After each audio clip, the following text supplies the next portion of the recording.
Tell me if this ever happens to you. You've been working on a new lick for a couple weeks. It's starting to feel like, yeah, this is starting to click. I can finally apply this in a real musical situation. Maybe the next gig or at a jam session. You get to the point in the tune, maybe a 2-5-1 or another really specific chord progression that you've been working on, this idea. You go to play the idea, and while maybe you hit the notes, it doesn't really feel that great. It feels sort of awkward. You don't get into the idea in a smooth way. You don't exit out of it in a musical way. Maybe your time feel suffers while you're playing the idea. Today, we are going to talk about an alternative strategy you can take in the practice room to help some of these items of vocabulary that you spend so much time investing in actually come out in your playing in an organic and natural way. What's up, everyone? Thanks for tuning in this week. So today we are talking about vocabulary and some alternate ways that we can practice vocabulary to help these concepts land in our souls a little bit better. So to start with, we need a lick.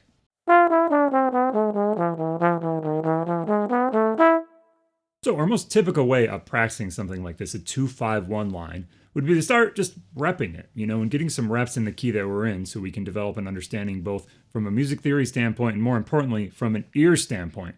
We might do a little analysis, think about what's going on in this lick. For example, on the first note on the 2 chord, we start on the flat 5 and we sort of descend down through the scale. Those type of things are going to be really useful for us remembering the lick from day to day, helping us learn it, probably most importantly, helping us transpose it into some different keys. This week we are looking at the tune Black Orpheus. That means you need to know this idea in 3 different keys: A minor, D minor, and C major.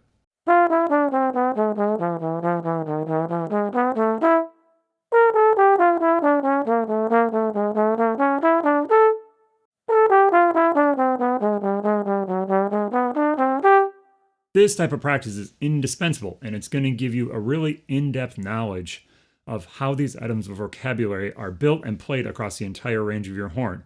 From there, we're probably going to go to just literally cutting and pasting and plugging it into a tune. As I said, today we're working on Black Orpheus. Just to get this through a couple of the keys, I'm going to look at the second half of the A section. So we have a 2-5-1 to C major and a 2-5-1 back to A minor.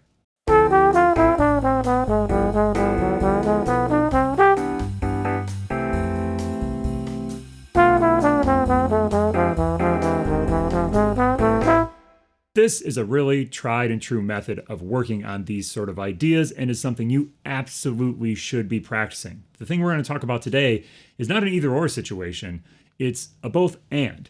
So instead of thinking about learning this entire lick in all of these keys, what I would argue is that sometimes you should focus on just what is the real central component or the actual idea that is present in a particular line that you are learning.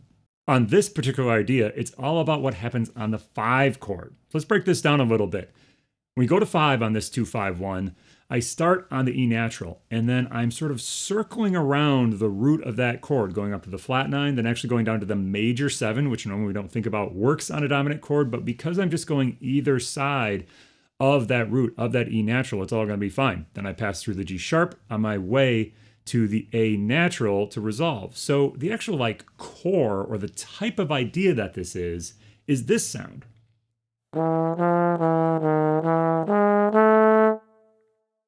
So rather than necessarily worrying about, I've got to move that exactly into the place I want to apply it, I might want to think, how many variations can I come up with that sort of note set?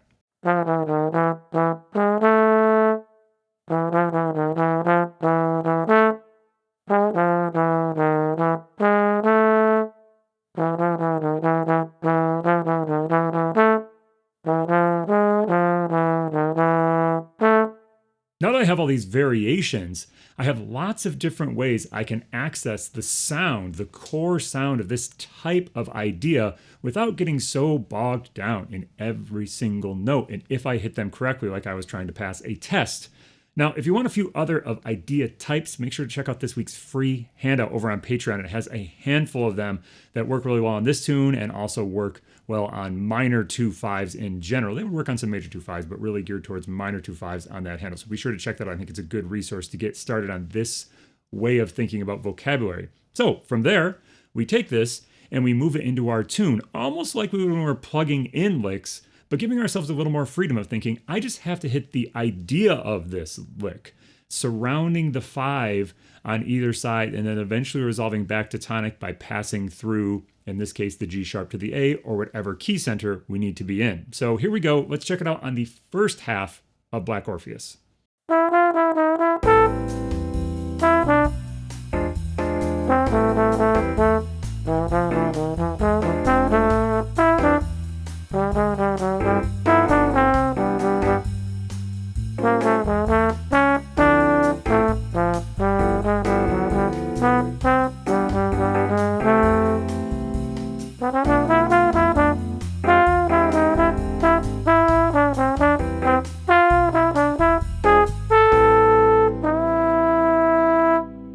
Now, this way of practice can seem like a shortcut or maybe like a cop-out on actually taking the time to get really detailed and transpose things through all 12 keys. That is an essential skill. As I said, this is a both and, not an either or. Getting stuff in all 12 keys is really going to give you the absolute detail of knowing how these lines are constructed so that you can improvise lines in this fashion. However, this way of being more flexible with an idea can give you a lot of mileage on the ideas that you already know and can give you maybe not necessarily a better way, but a different way to integrate them into the lines that you already play. Cool. See you in the woodshed.